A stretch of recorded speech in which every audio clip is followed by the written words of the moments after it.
నమస్కారం, రేషియా టీవీ వార్తలకు స్వాగతం. నా పేరు కృష్ణకుమార్. వార్తల్లో ముందుగా హెడ్లైన్స్. పోక్సో కేసుల్లో 20 ఏళ్లలోపు వారే ఎక్కువగా ఉన్నారు. రాష్ట్ర హోంమంత్రి వంగలపూడి అనిత.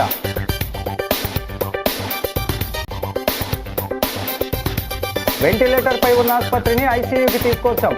మాజీ ఎంపీ భరత్ తీరుపై ఎమ్మెల్యే ఆదిరెడ్డి ఆగ్రహం.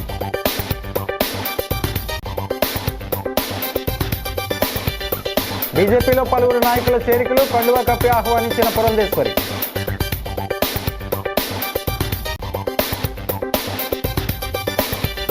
జనసేనలోకి విశాఖ వైకాపా కార్పొరేటర్లు, మంత్రి నాదెండ్ల మనోహర్ సమక్షంలో చేరిక.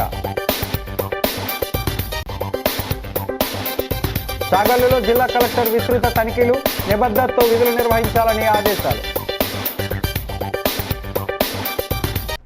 ఇక డీటెయిల్స్ చూస్తే, పోక్సో కేసుల్లోని నిందితుల్లో 60% మంది 18 నుంచి 20 ఏళ్లలోపు వరే ఉండటం శోచనీయమని, తెలిసి తెలియని వయసులో ప్రేమ ఉచ్చులో పడి భవిష్యత్తును నాశనం చేసుకోవద్దు, యువత లక్ష్యం పెట్టుకుని దాని సాధనకు శ్రమించాలి అంటూ హోంమంత్రి వంగలపూడి అనిత పేర్కొన్నారు. విశాఖలోని ఉడా చిల్డ్రన్స్ ఏరియా వేదికగా విశాఖ పోలీసు శాఖ ఆధ్వర్యంలో మహిళా రక్షణకు కలిసికట్టుగా పేరిట రాష్ట్ర స్థాయి కార్యక్రమాన్ని ఆమె ప్రారంభించారు. ఈ సందర్భంగా ఆమె మాట్లాడుతూ, మహిళల రక్షణకు ఈ కార్యక్రమం ఎంతో ఉపయోగపడుతుందన్నారు. నేను హోంమంత్రిగా ఉన్న నా బిడ్డలు ట్యూషన్కు వెళ్ళినప్పుడు వారి సెల్ ఫోన్లో లైవ్ లొకేషన్ పెట్టమంటున్నానని, అటువంటి పరిస్థితులు నెలకొన్నాయని చెప్పారు. యువత 100 ఏళ్ల జీవితం కోసం ఆలోచించాలని హితవు పలికారు. ఆవేశంలో చేసిన తప్పులకు జైలు పాలవుతారని, నిదాన్ పోర్టర్లలో ఒక్కసారి కేసు నమోదైతే జీవితాలు నాశనం అవుతాయని వివరించారు. ఒక వినూత్నమైన కార్యక్రమానికి శ్రీకారం చుట్టడం జరిగింది మా సిపి గారు బాక్షి గారి ఆధ్వర్యంలో. ఎందుకంటే ప్రతి సందర్భంలోని కూడా మహిళలకు అవగాహన కల్పిస్తున్నాము, స్కూల్లో పిల్లలకు అవగాహన కల్పిస్తున్నాము ఈ పోక్సో యాక్ట్ గురించి, అన్ని యాక్టుల గురించి. కానీ ఈ పోక్సో యాక్ట్ వల్ల కానీ ఇప్పుడున్న అంటే ఆడపిల్లల మీద అఘాయిత్యాలు చేయడం వల్ల, క్షణికావేశంలో ఆడపిల్లలు జోలికి వెళ్ళడం వల్ల, వాళ్ళ మీద చెయ్యటం వల్ల చాలామంది విద్యార్థుల తాలూకా జీవితాలు కూడా పాడవుతున్నాయి. చాలామంది విద్యార్థులు తమ జీవితాలు జైలు పాలు చేసుకునే సందర్భం. అదేవిధంగా వాటిని తట్టుకోలేక కొంతమంది తల్లిదండ్రులు కూడా సూసైడ్లు చేసుకునే పరిస్థితులు కూడా చాలా మ్యాక్సిమం అందరినీ చూస్తున్నాం. ఈ నేపథ్యంలో కంపల్సరీగా ఒక చట్టాల మీద అవగాహన అన్నది పిల్లలకి రావాలి, ముఖ్యంగా మగపిల్లలకి రావాలి. వాళ్ళకి కూడా వాళ్ళ భవిష్యత్తు మీద ఆశలు చిగురించాలి, వాళ్ళ భవిష్యత్తుకు ఒక భరోసా కల్పించాలనే ఉద్దేశంతో ఈరోజు ఈ కార్యక్రమాన్ని కూడా తీసుకోవడం జరిగింది. మా కార్యక్రమానికి ఒకటే, ఈరోజు ఏదైతే నారా లోకేష్ గారు మేము అపోజిషన్లో ఉండేటప్పుడు ఆయన పాదయాత్ర చేస్తున్నప్పుడు ఉన్న సంఘటనలు బేస్ చేసుకొని ఒక కరిక్యులం అన్నది మనకి సిస్టంలో రావాలి, విద్యా వ్యవస్థలో రావాలి అని చెప్పి ఆయన కోరుకున్నారు. ఎందుకనంటే చాలామంది చిన్నపిల్లలు అంటే ఆడపిల్లల్ని గౌరవించే పరిస్థితుల్లో కానీ, ఆడపిల్లల మీద అఘాయిత్యాలు చేసేటప్పుడు కానీ, వీటన్నిటికీ కూడా ఒక తల్లిని చెల్లిని ఎలాగా గౌరవించుకోవాలి, ఒక మహిళని ఎలా గౌరవించుకోవాలన్న తత్వం డెఫినెట్గా చిన్నపిల్ల స్థాయి నుంచి కూడా రావాలి అని ఒక మంచి ఉద్దేశంతో ఆ రోజు లోకేష్ గారు తీసుకున్న నిర్ణయం. ఈరోజు దానికి అనుగుణంగా ఈరోజు మేము విశాఖపట్నంలో స్టార్ట్ చేసాం. ఈరోజు అందుకే వైస్ ఛాన్సలర్ గారిని కూడా ఇక్కడికి రప్పించడం జరిగింది, ఒక ఇంటలెక్చువల్ని కూడా రప్పించడం జరిగింది. వీళ్ళ తాలూకా ఆలోచన తీరుతో, అదేవిధంగా వీళ్ళ తాలూకా సహాయ సహకారాలతో, ఒక సైకాలజీకి సంబంధించిన అంశాలతో కూడిన ఒక కరిక్యులంని తయారు చేసి రాబోయే కాలంలో కూడా గౌరవ నారా లోకేష్ గారి చేతుల మీదుగా అది కూడా ఏర్పాటు చేయాలి అన్నది మా ఉద్దేశం. అదేవిధంగా స్వీయ క్రమశిక్షణ అన్నది, ప్రజాహితం అన్నది ఒక స్లోగన్గా కూడా తీసుకొని రాబోయే కాలంలో ఈ రోజుకి మేము ఏదో క్రైమ్ ఆపేయగలమో ఆపేస్తామని మేము చెప్పట్లేదండి. ఈ కరిక్యులం వల్ల further one of the day కంపల్సరీగా అది ఆగుతుంది, ఎంతో తగ్గుతుంది అన్న ఆలోచన అయితే మా అందరికీ కూడా ఉండాలి. 5 ఏళ్ల వైసీపీ పాలనలో వెంటిలేటర్ మీద ఉన్న రాజమండ్రి ప్రభుత్వ ఆసుపత్రిని కూటమి ప్రభుత్వం అధికారంలోకి వచ్చిన 10 నెలల్లో ప్రక్షాళన చేసి ఐసీయూలోకి తీసుకొచ్చామని, రానున్న రోజుల్లో ఒక రోల్ మోడల్గా తీర్చిదిద్ది ఇంకా మంచి సేవలు అందేలా చేస్తామని ఆదిరెడ్డి శ్రీనివాస్ అన్నారు. శుక్రవారం ఆయన మీడియాతో మాట్లాడుతూ, స్థానిక జిల్లా ప్రభుత్వ ఆసుపత్రిలో వైద్య సిబ్బంది నిర్లక్ష్యంపై ఇన్ఫ్లుయెన్సర్లు సోషల్ మీడియాలో పోస్టు చేసిన వీడియో తన దృష్టికి వచ్చిందని, దానిపై అన్ని విషయాలను ఆరా తీశామని, బాధ్యులను తేల్చడానికి విచారణ జరుగుతోందని, తప్పకుండా కఠిన చర్యలు ఉంటాయని హెచ్చరించారు. ఈ 10 నెలల్లో ఎమ్మెల్యేగా తాను 20 సార్లు ఆసుపత్రిని సందర్శించి పరిస్థితి మెరుగుపరచడానికి కృషి చేశానని, దాంతో 20% మార్పు కనిపిస్తోందని ఆయన అన్నారు.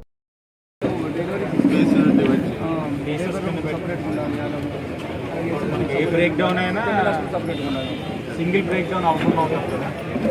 ఆ యాంగిల్ అది కొంచెం మీరు స్టడీ చేసామని కాకుండా దూరదృష్టితో 2-3 లైన్స్ వాళ్ళు ఇది బ్రేక్ డౌన్ అయితే ఈ లైన్ వరకు అవుతుంది. ఇది ఎమర్జెన్సీ లైన్స్ మనం కాసుకోవాలి. చిన్నపిల్లలు ఐసోలేషన్గా ఐసోలేషన్ వార్డు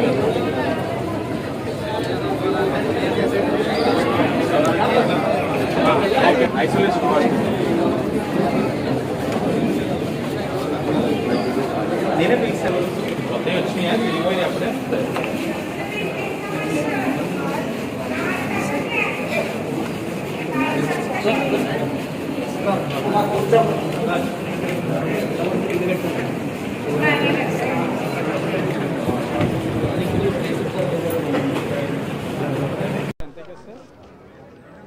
ఓకే.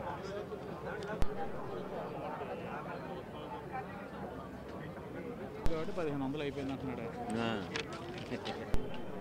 మీరు అట్లా వేసుకోమని వాళ్ళని అలా చూసుకోవాలి. అంశం ఒకటి, మేము చూస్తుంది ఒకటి ఉంది. వారి దగ్గర నుంచి కూడా ఇన్ఫర్మేషన్ అందించిన అధికారుల పైన చర్యలు అయితే తప్పకుండా. కొత్తగా చేసేదేమీ లేదు, మోమాటాలు అస్సలు లేవు. అంటే తప్పు చేస్తే ఎవరిని వెనుకే వేసుకొని వచ్చే పరిస్థితుల పట్ల అధిక ప్రాధాన్యత ఇచ్చుకుంటూ వెళ్తా ఉన్నాం. కొలంసింహంలోని మోహన్ బాబు ఉంటాడు, సుడిగాలి ఏ పేరు సుడిగాడు. ఆడొస్తే కంపుకి జనాలు పరిగెడతారు. అలాగే రాజమండ్రి సుడిగాడు ఎవడంటే ఆ సుడిగాలి భరతరామ్.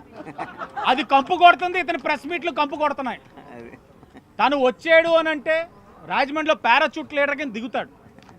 వచ్చాడు అని అంటే తను వచ్చాడని ఎలా తెలుస్తుంది అంటే, ఓ ప్రెస్ మీటు, నన్ను ఒక 4 తిట్లు. ఓహో ఆదేటి వాసిని తిట్టారా, ఓ ప్రెస్ మీట్ భరతరామ్ వచ్చి ఉంటాడు. కంపు కొడుతుందంటే కంపు రాజకీయాలు ఆడుతున్నారని అర్థం. అంటే గాలిలో గెలిచాడు, ఆ గాలి వాటం పోవట్లేదు అబ్బాయికి. ఎందుకు ఈ రాజకీయాలు? ఎక్కడైనా 10 నెలల్లో నిర్మాణాత్మకంగా ఇదని చెప్పావా? మేము 5 ఏళ్ళు చెప్పేవాళ్ళం, ఇదిగో ఇక్కడ ఇబ్బంది పడుతున్నారు చూడండి, ఇదిగో ఇక్కడ ఇబ్బంది పడుతున్నారు చూడండి అని. కానీ నువ్వు ఏ రోజు పట్టించుకో, హాస్పిటలిస్ట్స్ పట్టించుకో. కానీ మా వాళ్ళు ఇప్పుడే చెప్తున్నారు, నాకు ఇప్పుడు దాకా తెలియదు, ఎందుకంటే పెద్ద సోషల్ మీడియాలో ఉండను నేను. మొన్న మా వాళ్ళు నవీన్ గారు, రవి యాదవ్ గారు వీళ్ళందరూ కలిపి మార్చురీలోని ప్రక్షాళన చేసిన వ్యవహారాన్ని ప్రెస్ మీట్ పెడుతూ నేను ఇంగ్లీష్లోనే ఏదో తప్పు మాట్లాడానట, ఇంగ్లీష్లో తప్పులు మాట్లాడిన దాన్ని విమర్శించాడట. నేను ఒకటే అడుగుతాను, నా ఇంగ్లీష్లో తప్పు రావడం వలన ఈ హాస్పిటల్కి సిఎస్ఆర్ నిధులైనా ఆగిపోయినాయా? నా ఇంగ్లీష్లో తప్పు రావడం వలన ఈ నగరంలో ఎక్కడైనా అభివృద్ధి కార్యక్రమాలు అవుతున్నాయా? నా ఇంగ్లీష్లో తప్పు రావడం వలన తోలు తీస్తాను, బ్లేడ్ బ్యాచ్, గంజాయి బ్యాచ్ అన్నాను, ఎక్కడైనా లోటుపాట్లు ఉన్నాయా? నా ఇంగ్లీష్లో తప్పు రావడం వలన గంజాయి కేసులు కట్టిస్తానన్నా, ఎవరిని ఉపేక్షించనన్నాను, తనామనాన్న భేదం లేకుండా వెళ్తానన్నాను, ఎక్కడైనా ఆగిందా?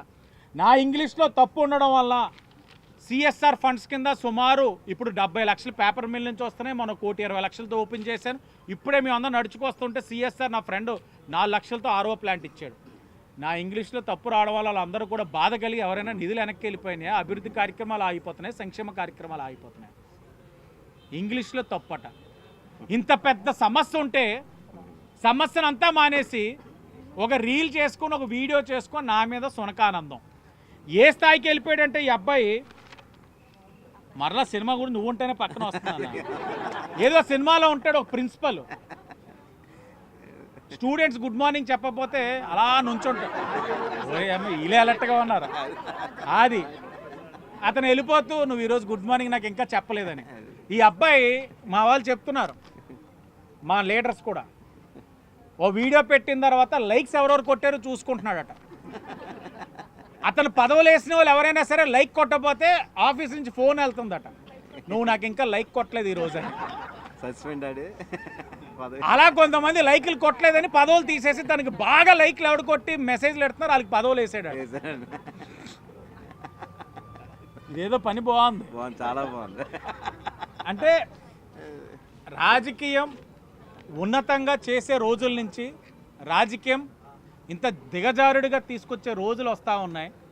ఈరోజు ఈ ప్రెస్ మీట్ పెట్టడానికి యొక్క ఉద్దేశం కూడా ఎమ్మెల్యే గారు మీకు వివరంగా తెలియజేయడం జరిగింది. ఏదైతే రాజమండ్రి జనరల్ ఆసుపత్రి ఇక్కడ ఉన్నటువంటి పరిస్థితులు ఏవైతే ఉన్నావో వీటి గురించి క్షుణ్ణంగా పరిశీలన చేసిన తర్వాత ఈ ప్రెస్ మీట్ పెట్టడం జరిగింది. ఏదైతే మీకు సోషల్ మీడియాలో నిన్న వచ్చినటువంటి ఆ వదంతా ఏదైతే ఉందో దానికి సంబంధించి ప్రత్యక్షంగా చూడడం జరిగింది. ఆ పేషెంట్స్కి టేక్ కేర్స్ ఎవరు కూడా లేరు. వాళ్ళు మంచం మీద పడుకున్నప్పుడు కింద పడిపోతారన్న ఒక ఉద్దేశంతో అక్కడ బెడ్స్ ఏర్పాటు చేసి వాళ్ళని అక్కడ పడుకొని పెట్టడం జరిగింది. వాళ్ళ యొక్క మతి స్థిమితం సరిగ్గా లేకపోవడం వల్ల వాళ్ళు అక్కడ పెట్టినా కానీ బయటకు అటు ఇటు తిరిగే పరిస్థితులు ఉన్నాయి కనుక పడిపోతారు, వాళ్ళకి ఏదైనా డ్యామేజ్ అవుతుంది, తలకి ఏదైనా దెబ్బ తగులుతుందని ఒక ఆలోచనతోటి వైద్యులు వాళ్ళకి బెడ్స్ కింద వేసి వాళ్ళని పడుకొని పెట్టడం జరిగింది. దీన్ని కొంచెం నెగిటివ్ వేలో బయటికి తీసుకొని వెళ్ళడం, ప్రజల్లో ఇక్కడ రాజమండ్రి జనరల్ ఆసుపత్రిలో ఏదో ఇబ్బందులు జరిగిపోతున్నాయి, ఏదో ప్రమాదం జరిగిపోతుంది అన్నట్టు అనుమానాలు రేకెత్తించేటట్టు కొంత ప్రచారం చేసి ఆలోచన చేశారు. ఈరోజు సోషల్ మీడియాలో చేసిన పోస్టు మా జన సైనికుడు వేరే అతనే కాదు, అలాగే గగన ఆవిడ కూడా మా జన సైనికురాలు, వీర మహిళ. వీళ్ళందరూ కూడా పవన్ కళ్యాణ్ గారి యొక్క ఆశయాలు ఆలోచనల విధంగా సోషల్ మీడియా అందరినీ కూడా ఎవరికి ఏ విధమైన ఆపదలో ఉన్నా సరే, ఒక ఆరోగ్యంగానే కాదు ఏ సమస్య వచ్చినా సరే వాళ్ళందరూ కూడా తెలియజేయడాలు. దీనివల్ల అలాగే తెలుగుదేశానికి సంబంధించిన ప్రసాద్ గారు కూడా ఉన్నారు. వీళ్ళందరూ కూడా పార్టీలతో ఉంటూ ప్రజలకు ఏదో సేవ చేయాలన్న తపంతో చేస్తున్న దాన్ని కొంతమంది వ్యక్తులు, కొంతమంది ఏముందిలే మన పబ్లిసిటీ పిచ్చాడు, మన గాలిలో వచ్చిన అదే ఒకసారి అంతకుముందు చెప్తున్నాం, ఏకచిత్రానికి ఒకటే సినిమా, అతనికి ఒకే సినిమా చేశాడు, అలాగే ఒకేసారి ఎంపీ చేశాడు అతనిది. కానీ సోషల్ మీడియాలో మాత్రం ప్రతిరోజు ఉంటాడు. విజయనగరం జిల్లా నుంచి పలువురు నాయకులు బీజేపీలో చేరారు. స్థానిక క్వారీ మార్కెట్ జంక్షన్లో ఉన్న భారతీయ జనతా పార్టీ జిల్లా కార్యాలయంలో విజయనగరం జిల్లా పార్టీ అధ్యక్షుడు వర్మ సమక్షంలో ఈ చేరికల కార్యక్రమం జరిగింది. పార్టీ బలోపేతానికి నూతన నాయకులు కృషి చేయాలని కోరారు. పార్టీలో నూతనంగా చేరిన వారికి బీజేపీ రాష్ట్ర అధ్యక్షురాలు రాజమహేంద్రవరం ఎంపీ దగ్గుబాటి పురంధేశ్వరి కండువాలు కప్పి పార్టీలోకి ఆహ్వానించారు. మాజీ ఎంపీటీసీ న్యాయవాది బోడసింగి నారాయణరావు, న్యాయవాది కోట్ల శశి, వైసీపీకి చెందిన బోడసింగి వెంకట్రావు, కోన ఎర్రయ్య తదితరులు పార్టీలో చేరిన వారిలో ఉన్నారు. అలాగే కపిలేశ్వరపురం మండలం ఒకతిప్ప సర్పంచ్ కొరిపెల్ల వెంకట నాగశ్రవంతి బీజేపీలో చేరారు. ఆమెకు కూడా ఎంపీ పురంధేశ్వరి కండువా వేసి పార్టీలోకి ఆహ్వానించారు. పార్టీ సిద్ధాంతాలకు కట్టుబడి పనిచేయాలని సూచించారు.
గ్రేటర్ విశాఖపట్నం కార్పొరేషన్కు చెందిన పలువురు వైకాపా కార్పొరేటర్లు జనసేనలో చేరారు.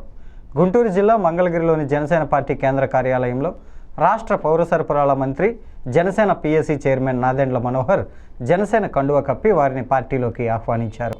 ఎమ్మెల్సీ పిడుగు హరిప్రసాద్ అధ్యక్షతన జరిగిన ఈ కార్యక్రమంలో greater Visakha corporation Vaikapa working president co option సభ్యుడు బెహరా భాస్కర్రావు, గాజువాక 74వ డివిజన్ కార్పొరేటర్ తిప్పల వంశీరెడ్డి, వైకాపా యువజన విభాగం నాయకుడు ఆళ్ల శివగణేష్ తన అనుచరులతో కలిసి పార్టీలో చేరారు. జనసేన పార్టీని మరింత బలోపేతం చేయడానికి నూతనంగా పార్టీలో చేరిన నాయకులందరూ కృషి చేయాలని సూచించారు. కూటమి ప్రభుత్వం ముఖ్యమంత్రి నారా చంద్రబాబు నాయుడు, డిప్యూటీ సీఎం పవన్ కళ్యాణ్ నాయకత్వంలో జరుగుతున్న అభివృద్ధి, సంక్షేమ పథకాలను ప్రజలకు చేరవేయాలని కోరారు.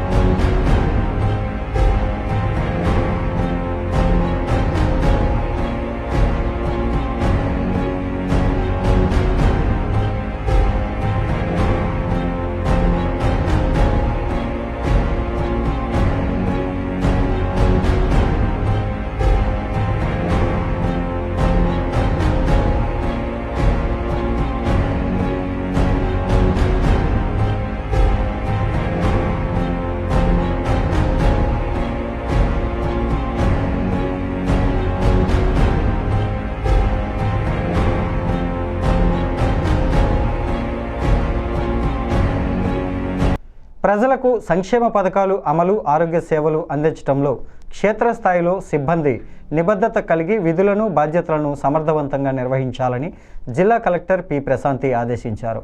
చాగల్లు మండలంలోని పలు ప్రాంతాల్లో జిల్లా కలెక్టర్ ఆకస్మిక తనిఖీలు నిర్వహించారు. చాగల్లు మండలంలో ఉనగట్ల గ్రామంలో ఆయుష్మాన్ ఆరోగ్య మందిరం తనిఖీ అనంతరం బ్రాహ్మణగూడెం గ్రామంలో రీసర్వే తీరు గ్రామ సచివాలయాన్ని కలెక్టర్ ప్రశాంతి సందర్శించారు. ఆమె మాట్లాడుతూ ఆయుష్మాన్ ఆరోగ్య మందిరం ద్వారా గ్రామ స్థాయిలో మరింత సమర్థవంతంగా వైద్య సేవలు అందించేందుకు కృషి చేయాలని ఆదేశించారు. ప్రతిరోజు ఆసుపత్రికి వచ్చే రోగుల సంఖ్య, వారి వివరాలు నమోదు చేసే రికార్డుల్ని పరిశీలించి తగిన సూచనలు చేశారు. బ్రాహ్మణగూడెం గ్రామంలో రీసర్వే పనులను పరిశీలించి రైతులతో మాట్లాడటం జరిగిందని పేర్కొన్నారు.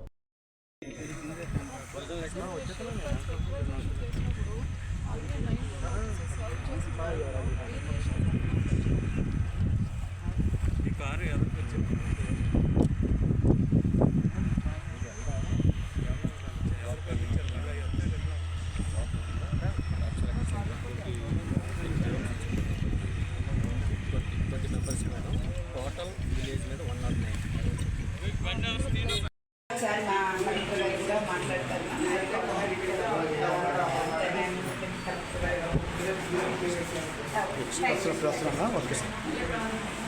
ఇప్పుడు ఆయుష్మాన్ బాబా క్లినిక్స్లో స్టాఫ్ కార్డులో medicine supply directly from serious లేకపోతే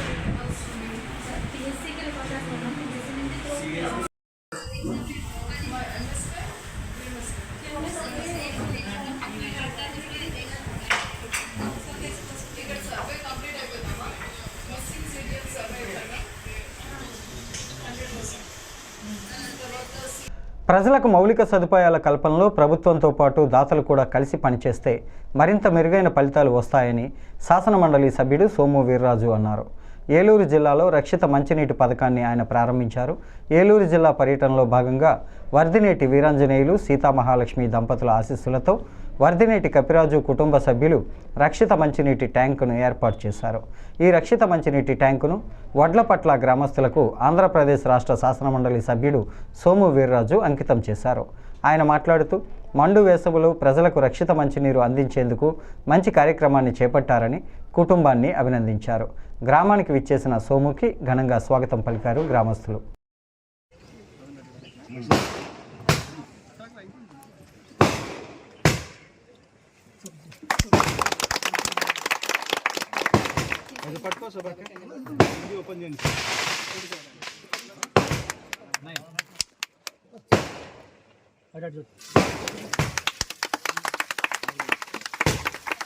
ఒక బిందు ఉందా? మదన్ భాయ్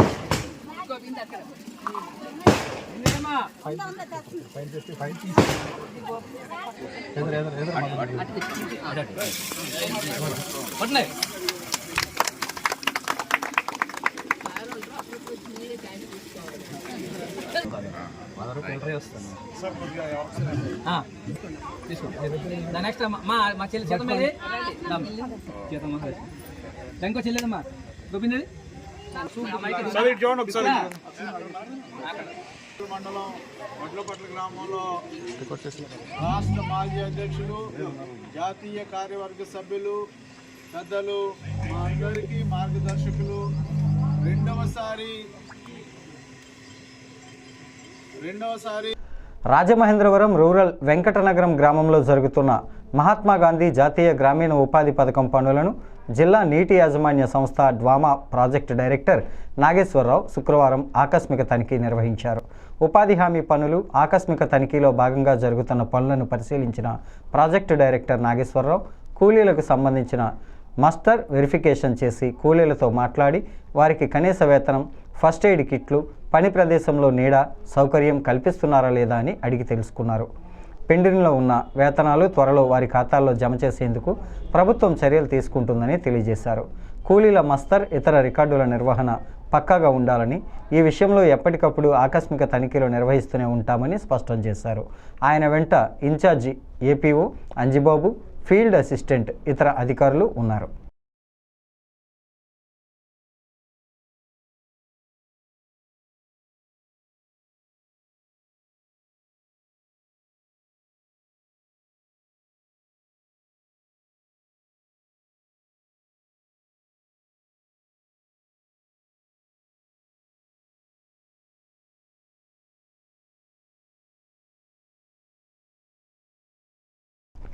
రాజమహేంద్రవరం రూరల్ పిడిరగొయ్యి పంచాయతీ పరిధిలోని బుచ్చయ్య నగర్ శ్రీ సోమాలమ్మ అమ్మవారి జాతర మహోత్సవాలు గత నెల 27వ తేదీ నుంచి ఈ నెల 17వ తేదీ వరకు అంగరంగ వైభవంగా జరిగాయి. ఉత్సవాల ముగింపు సందర్భంగా భక్తులకు శుక్రవారం అన్న సమారాధన జరిగింది. ఆలయ అభివృద్ధి కమిటీ ఆధ్వర్యంలో బుచ్చయ్య నగర్లో శ్రీ సోమాలమ్మ తల్లి జాతర మహోత్సవాల సందర్భంగా ప్రతిరోజు ఉదయం సాయంత్రం అమ్మవారికి ప్రత్యేక పూజలు అభిషేకాలు నిర్వహించారు. భక్తులు పెద్ద ఎత్తున తరలివచ్చి అమ్మవారిని దర్శించుకొని తీర్థ ప్రసాదాలను స్వీకరించారు. ఆలయంలో జరిగిన ఆధ్యాత్మిక కార్యక్రమాలతో బుచ్చయ్య నగర్లో సందడి నెలకొంది. ఉత్సవాల ముగింపు సందర్భంగా కమిటీ పర్యవేక్షణలో సుమారు 2000 మంది భక్తులకు అన్నప్రసాద వితరణ చేశారు. భక్తులు బారులు తీరి అమ్మవారిని దర్శించుకొని ప్రసాదాన్ని స్వీకరించారు. భక్తులకు అసౌకర్యం కలగకుండా కమిటీ సభ్యులు పర్యవేక్షణ చేశారు. అమ్మవారి జాతర మహోత్సవాలను విజయవంతంగా నిర్వహించడానికి సహకరించిన గ్రామస్తులకు కమిటీ సభ్యులకు కమిటీ తరపున కృతజ్ఞతలు తెలిపారు.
రాష్ట్ర వ్యాప్తంగా తీవ్ర సంచలనం సృష్టించిన YCP MLC Anantha Babu Bhaskar alias Anantha Babu తన డ్రైవర్ వీధి సుబ్రహ్మణ్యాన్ని చంపేసి డోర్ డెలివరీ చేసిన కేసులో న్యాయ విచారణకు ఆంధ్రప్రదేశ్ ప్రభుత్వం ఆదేశాలు జారీ చేసింది.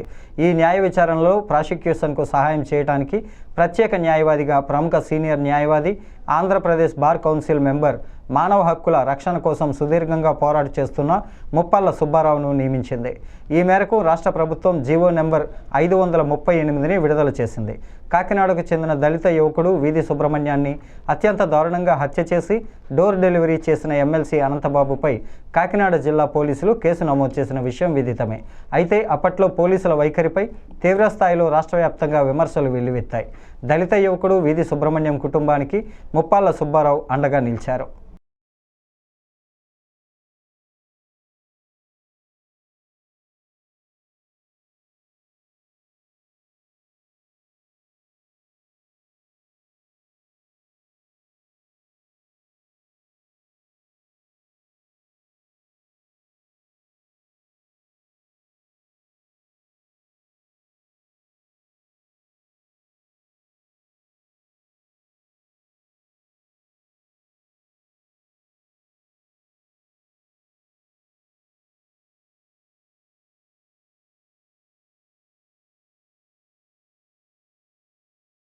మన బాధ్యత ఫౌండేషన్ ఆధ్వర్యంలో రాజమండ్రి సంజీవని వాలంటరీ బ్లడ్ సెంటర్లో సమ్మర్ బ్లడ్ డ్రైవ్ ప్రారంభమైంది.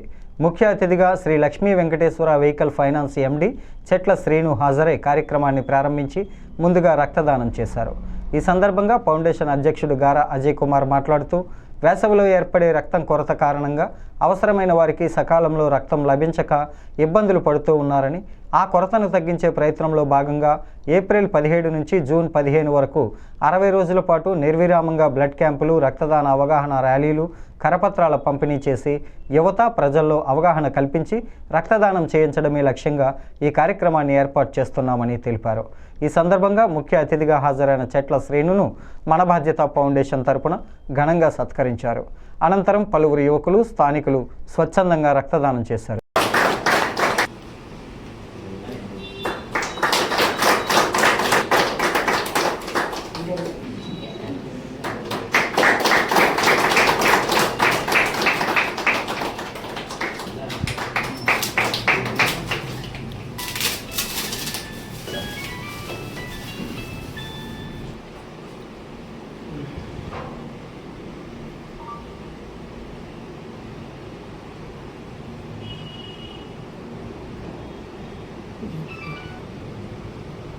అందరికీ నమస్కారం అండి.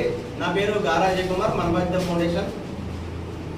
రక్త కొరత తగ్గించే ప్రయత్నంలో భాగంగా మన బాధ్యత ఫౌండేషన్ ద్వారా అన్ని ప్రాంతాల్లోనూ రక్తదాన శిబిరాలు, రక్తదాన అవగాహన కార్యక్రమాలు చేస్తూ వస్తున్నాం. ఆ క్రమంలో ఇప్పుడు ఏదైతే సమ్మర్ నడుస్తుందో ఆ సమ్మర్లో ఎవరో కూడా కొంచెం బ్లడ్ డొనేట్ చేయడానికి వెనకాడతారో దానివల్ల రక్త కొరత తీవ్రంగా పెరిగిపోతుంది. ఆ రక్త కొరతను తగ్గించే ప్రయత్నంలో భాగంగా మన బాధ్యత ఫౌండేషన్ ద్వారా సమ్మర్ బ్లడ్ డ్రైవ్ అనేది ఏర్పాటు చేయడం జరుగుతుంది. అది ఈరోజు ప్రారంభమైంది. జూన్ 15 వరకు కూడా 60 రోజుల పాటు నిర్విరామంగా ఈ యొక్క రక్తదాన అవగాహన కార్యక్రమం అనేది, రక్తదాన శిబిరాలు అనేవి కొనసాగుతాయని తెలియజేస్తున్నా. ప్రజలు, యువకులందరూ కూడా స్వచ్ఛందంగా ముందుకొచ్చి రక్తదానం చేసి ఈ యొక్క కార్యక్రమాన్ని విజయవంతం చేసి ఆపదలో ఉన్న వాళ్ళని కాపాడే ప్రయత్నం చేయాల్సిందిగా మనం చేస్తున్నా. ఈరోజు ఈ యొక్క రక్తదాన శిబిరానికి ప్రారంభించడానికి ముఖ్య అతిథిగా చేసిన శ్రీ లక్ష్మీ వెంకటేశ్వర వెహికల్ ఫైనాన్స్ అధినేత శ్రీను గారికి హృదయపూర్వక ధన్యవాదాలు తెలియజేస్తున్నా. ఈ వార్తలు ఇంతటితో సమాప్తం. నమస్కారం.